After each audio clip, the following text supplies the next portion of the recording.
The heads of the world's top financial bodies, the World Bank and the IMF, warn of a looming global recession at the start of the IMF World Bank annual meet in Washington, D.C. The World Bank president explains why. There's the risk and the real danger of a world recession next year. There's reversals going on in development. I call it a crisis facing development.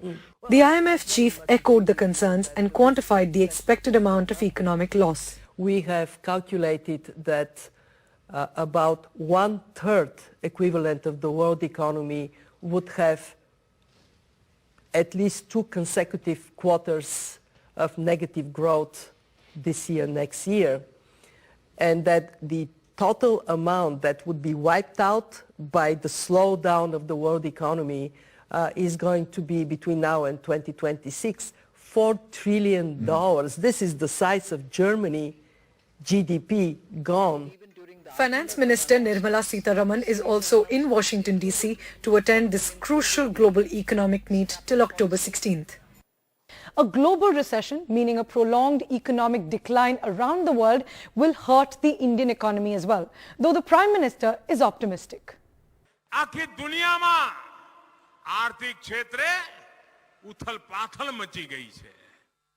એમાં એકમાત્ર ભારત છે ભાઈઓ. સ્થિર ગતિથી મક્કમતાથી ડગ આગળ માંડી રહ્યું છે. But the World Bank has already cut India's GDP forecast 4 times this year, down to 6.5% now, which is lower than the RBI's forecast of 7%. Inflation has been above the RBI's target for the whole year, and India won't be immune from a global recession. There's going to be a stagflation, and we are already seeing the very high inflation. So if a global recession is there, it means that we will not be able to export more, so we will not be able to increase jobs. But it's strengthening the dollar vis-a-vis our. So we risk imported inflation. These are the 3 downsides. There might be one upside, which is that, a global recession might put downward pressure on oil prices.